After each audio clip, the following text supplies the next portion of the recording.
John Heyman with the news breaking. Max Scherzer to the Blue Jays. How about it? So Toronto making some moves. Jeff Passan also. Right-hander Max Scherzer and the Blue Jays in agreement on a one-year $15.5 million contract. The Blue Jays have been interested in Scherzer for weeks now, and the deal for him to join the rotation is done. First in the news was John Heyman, and this was the best tweet of them all. Of course, a reference to Max Scherzer and his two colored eyes. I love that. The red and the blue. Very clever work there from the Blue Jays social media.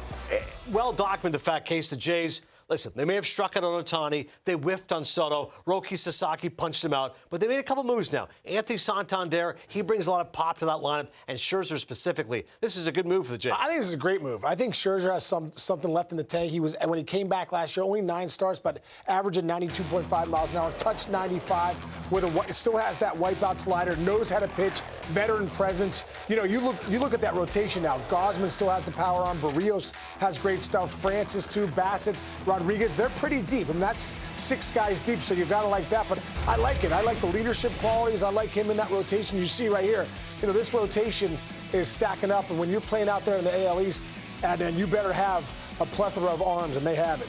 Haven't won a playoff game since 2016. They're desperate to do so. Scherzer entering his 18th Major League season at the age of 40. You mentioned the fact only 9 starts, but had a sub-4 ERA, as he was limited to 9 starts because of the right shoulder fatigue and a left hamstring strain. You look at the numbers overall. Listen, it wasn't that long ago. 152 innings he threw back in 2023, 145 2022. So it's not like he's been injury-plagued. He had 1 offseason, and now he could be back. And you point at that rotation case, Gosman, Barrios, and Bassett.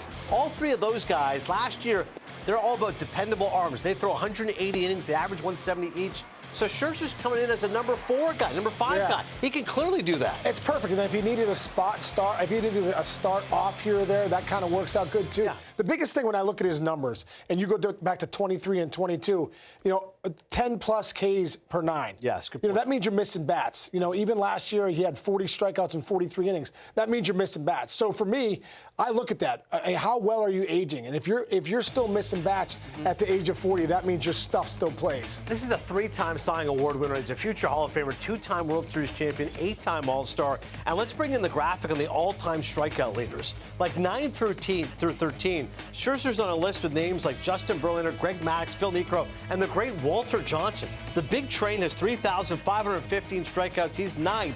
And Scherzer is just 3,407. He's 11th. There's the graphic. As you see, Verlander and Scherzer, he's just 9 strikeouts behind this guy. So it's amazing to think that Max could catch the Big Train. He's already ahead of Mad Dog Greg Maddux and Phil Niekro. There's still gas left in the tank for Max Scherzer. Well, I think when you're thinking about top 10 all time, that's a pretty big deal. Yeah. You know, I mean, that really is. Oh, yeah. And so I think Max Scherzer knows, hey, listen, I want to get to that milestone, but I still got some left in the tank. And he's going to the Blue Jays. He's not just going anywhere. I mean, he's going to the Blue Jays. They have a chance to win with the moves they made, bringing in Santander, bringing in Hoffman, trading for Jimenez. Yeah. They did make some moves, and who knows? Maybe they're not done yet. Yeah, as far as Jays age 40 or older to start a game, he's now on a list with R.A. Dickey, Dave Stieb, Phil Niekro, and Moen Ortiz. But big picture, the transactions you mentioned. Jeff Hoffman, who was a Blue Jay, was drafted by them, traded in the Tulowitzki trade. Yimi Garcia finished up with Seattle. They bring him back. Stanley they get from Cleveland. That helps that bullpen. Santander, 44 home runs, 102 RBI.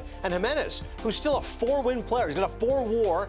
His OPS plus around 100, but his defense is spectacular. You lose a couple of guys. Is it enough, Case? That's the bottom line. You went from 89 wins to 74. Is this enough to get back to 87, 88 in a playoffs? Yes, because Bo Bichette's coming back too. Let's not forget about that. That's also another piece they didn't have most of the year last year. Yeah. Guerrero's gone to another level. Yeah. You're adding Santander into that into that lineup. So yes, the Blue Jays, if they stay healthy with Bo Bichette back in that lineup, they're going to be for real. Yeah, I feel like they're right now an 85-win team. Like you said, if Bo comes back, he only played 81 games last year, 71 OPS plus. I need one more move. Get me Pete Alonso, and now I've got some real power. If they did get Alonso, you know, he's been rumored, obviously, out there, and they have an offer on the table for him. Yeah. If they get Alonso, I actually think it becomes an 88-win team, closing in on 90. They will make some noise.